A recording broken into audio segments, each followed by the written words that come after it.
pag-uusapan natin ang Newton's second law of motion. Ito ay tinatawag din na law of acceleration. According to law of acceleration, acceleration is directly proportional to force and inversely proportional to mass. So ang mga factor na pag-uusapan natin ay una, acceleration, pangalawa, force, at panghuli, mass. Paliwanag natin. Dito muna tayo sa force and acceleration. Kapag tumaas ang force, tataas din ang acceleration. Pag bumaba naman ang force, bababa din ang acceleration. Yan ang tinatawag natin na directly proportional. Ibig sabihin, when the force increases, the acceleration also increases. And when the force decreases, the acceleration also decreases. Dito naman tayo sa relationship ng mass and acceleration. Pag tumaas ang mass, bababa naman ang acceleration. Pag bumaba ang mass, tataas naman ang acceleration. Yan ang tinatawag natin na inversely proportional. Ibig sabihin, when the mass increases, the acceleration decreases. And when the mass decreases, acceleration increases. Kailangan naman nating tandaan ang mga factors na ito sa pagsasagot ng mga problems tungkol sa laws of acceleration. So we have force, mass, acceleration, velocity, and time. Ano-ano nga ba ang mga unit ng bawat factors na ito? Simulan natin sa force. Ang force ay may unit na kilogram per meter per second squared o kaya naman ay Newton. Tandaan, 1 kilogram per meter per second squared is equal to 1 Newton. Pag nakakita kayo ng isang number na mayroong kilogram per meter per second squared pagkatapos nito o kaya naman ay Newton, ibig sabihin ito ay force. Ang mass naman ay may unit na kilogram or grams. Ang acceleration ay may unit na meter per second squared o kaya naman ay kilometer per hour squared. Ang velocity naman ay may unit na meter per second o kaya naman ay kilometer per hour. Huwag kayong malilito sa acceleration at velocity. Ang unit ng acceleration ay mayroong dalawang unit ng time. Samantalang sa velocity ay mayroon lang isang unit ng time. Katulad dito, kilometer per hour squared, pero sa velocity, kilometer per hour lang. Para naman sa unit ng time, ang ginagamit natin ay seconds o kaya naman ay hour. Ito naman ang mga formula na gagamitin natin sa pagsasagot ng mga problems tungkol sa laws of acceleration. Acceleration is equals to final velocity minus initial velocity divided by time, or A is equals to v sub f minus v sub I divided by time. Ang final velocity ay ang bilis ng isang bagay pagkatapos magbago ang kanyang posisyon. Ang initial velocity naman ay ang bilis ng isang bagay sa simula ng pagbabago ng kanyang posisyon. Ang initial velocity ay ang bilis ng isang object sa simula at ang final velocity naman ay ang bilis ng isang object sa hulihan. Ang pangalawang formula na gagamitin natin ay force is equals to mass multiplied by acceleration, o F is equals to m multiplied by A. Upang makuha ang force, imumultiply lang natin ang mass sa kanyang acceleration. Pwede nating i-derive ang formula ng force upang magamit natin sa pagkuha ng mass and acceleration. Paano yon? If mass is missing, ganito lang ang gagawin natin. we have the left side and the right side. To derive the formula, you have to divide both sides by A, or acceleration. Ang mangyayari dyan is we can cancel acceleration at ang matitira dito sa right side ay mass. Susulat lang natin yung formula, F is equals to acceleration. So, ang formula natin kung nawawala ang mass is equals to force divided by acceleration.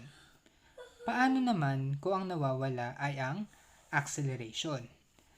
So, using the same formula, you have to divide both sides by m. So, makakancel natin yung m. Ang matitira na lang ay acceleration. So, ang formula natin para makuha ang acceleration is force divided by mass. Itong dalawang ito, ang mga formula na maaari nating magamit kung nawawala ang mass o kaya naman ay nawawala ang acceleration. At ito naman ang gagamitin nating formula kung ang nawawala ay ang force. Tandaan natin ulit ang mga formula na maaari nating gamitin. Pag nawawala ang acceleration, final velocity minus initial velocity divided by time. Pag nawawala naman ng force, mass multiplied by acceleration. Pag nawawala naman ang mass, force divide it by acceleration. At kung nawawala ang acceleration, force divided by mass. Subukan nating magsagot ng problems tungkol sa laws of acceleration. Sample problem number 1. A 6 kg object is acted on by a force of 36.6 Newton. What would its acceleration be? Unang step, alamin natin kung ano-ano ang mga factors na matatagpuan sa problem. Let us identify the given in the problem. So we have 6 kg at 36.6 Newton. Sulat natin. Given 6 kg at 36.6 Newton. Kung babalikan natin, ang mga factors na may unit na kilogram, ito ay tumutukoy sa mass. At ang factors na mayroong unit na Newton, ito naman ay tumutukoy sa force.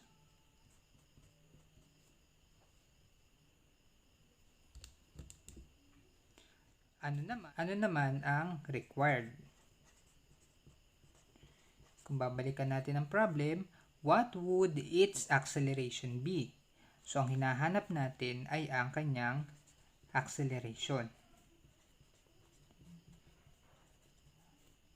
Ang formula natin para sa acceleration ay acceleration is equals to force divided by mass.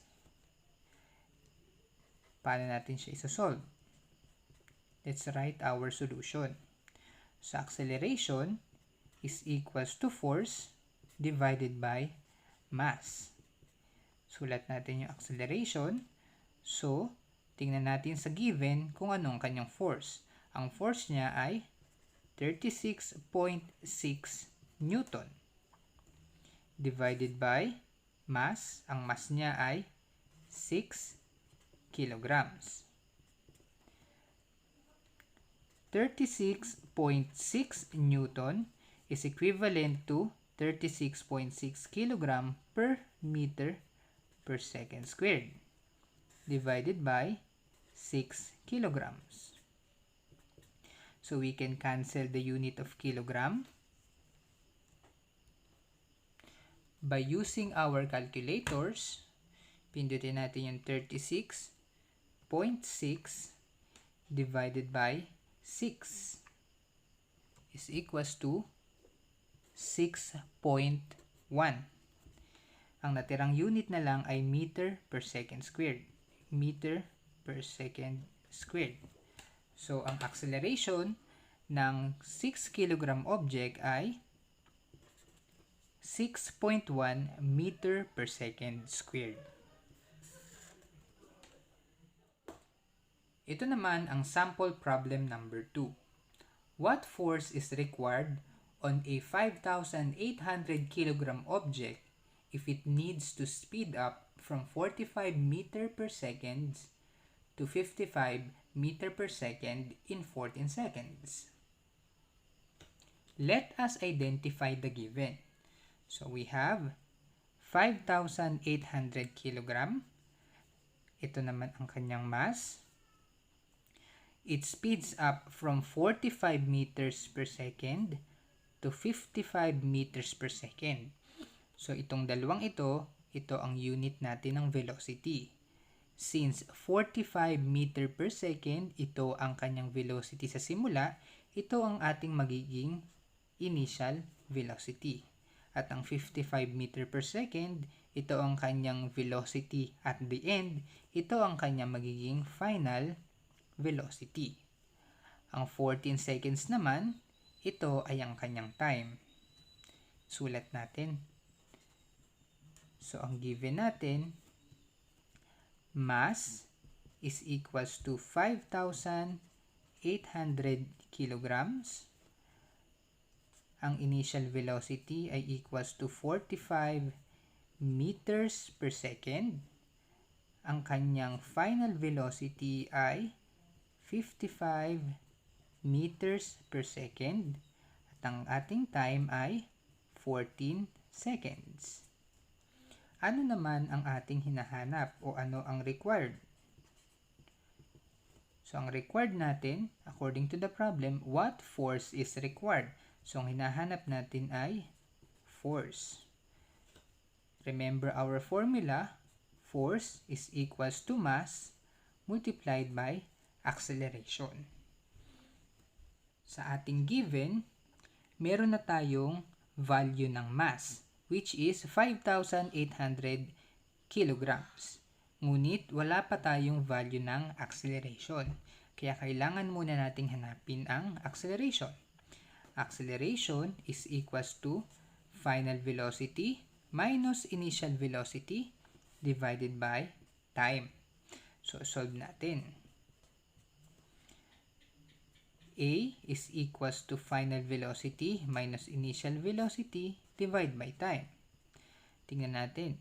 Final velocity is equals to 55 meters per second minus ang ating initial velocity ay 45 meters per second divided by time, which is 14 seconds. 55 minus 45 equals 10 meters per second. Kokopyahin lang natin yung meter per second dahil magkatulad lang siya at ang operation niya ay subtraction. And then, divide it by 14 seconds. Pindutin natin sa calculator. 10 divided by 14 is equals to 0.71.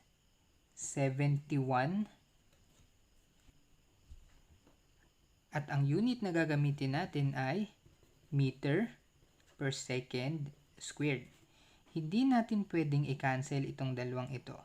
Dahil ang meter per second over second, nasa denominator ang second nito at dito naman nasa denominator din. So we cannot cancel, kaya magiging squared ito. So ang acceleration natin ay 0.71 meter per second squared. Ngayon, meron na tayong acceleration. Babalik tayo sa formula na to. Force is equals to mass multiplied by acceleration. So, meron na tayong unit of mass, which is 5,800 kilograms. I-multiply natin to sa acceleration na nakuha natin. Maging 0.71 meter per second squared. Pindutin ulit natin sa calculator. 5,800 multiplied by 0.71. Ang sagot ay 4,118 at ang unit na gagamitin natin ay kilogram per meter per second squared. So, ang force na ginamit natin upang mapagalaw ang 5,800 kilogram na object from 45 meter per second to 55 meter per second sa loob ng 14 seconds ay 4,118 kilogram per meter per second squared na equivalent din siya sa 4,118 Newton. So, ito ang ating final answer. Ito naman ang sample problem number 3. A motorbike accelerates from rest at 12 meter per second in 3 seconds on a level road. If the force is 3,000 Newton, what is the total mass of the cyclist and the motorbike? Let us identify the given. So, ang given natin ay 12 meter per second, 3 seconds, at 3,000 Newton. Kung babalikan natin ang problem, ang motorbike accelerates from rest. Ibig sabihin, nagsimula siya ng nakatigil. That means, ang kanyang initial velocity ay equivalent to 0. So, let us identify the given. O, let's write the given. So, ang ating initial velocity, dahil it starts from rest, it is equals to 0 meters per second. 12 meters per second, ito naman ay ang ating final velocity. 3 seconds, ito naman ay ang ating time. At ang 3,000 Newton, ito naman ay ang ating force. Ano ang hinahanap natin? So, what is the required? So, ang required natin, what is the total mass of the cyclist and the motorbike? So, we are looking for the mass. Now, ang formula natin to get the mass is equals to force divided by acceleration. So, babalikan natin ang ating given. Meron na tayong unit ng force, pero wala pa tayong value ng acceleration. Kaya kailangan natin kuhanin muna ang acceleration. So, acceleration is equals to final velocity minus initial velocity divided by time. So, let us substitute. Final velocity natin ay 12 meters per second minus initial velocity 0 meters per second divided by our time. Ang time natin is equals to 3 seconds. So, 12 minus 0 is equals to 12 meters per second divided by 3 seconds. So, magiging sagot nito ay, using the calculator, 12 divided by 3 is equals to 4 meters per second squared. Ngayon, meron na tayong value ng acceleration. Acceleration is equals to 4 meters per second squared. Pwede na nating balikan ang formula na to. Mass is equals to force divided by acceleration. Ang force natin ay equivalent to 3,000 Newton divided by the acceleration, which is 4 meters per second squared. Ang 3,000 Newton ay equivalent sa 3,000 kilogram per meter per second squared divided by, kopyahin lang natin to, 4 meter per second squared. So, since meron tayong meter sa baba at meter sa taas, and second squared sa taas at baba, we can cancel them. At ang natirang unit na lang ay kilogram. So, using the calculator, 3,000 divided by 4 is equals to 750 kilogram. This is our mass, and this will be our final answer. So, 750 kilogram is the total mass of the cyclist and the motorbike. So, that's it for our lesson for today about the second law of motion. I hope that you learned something today. If you have some questions, kindly send me a personal message in my messenger account. Thank you.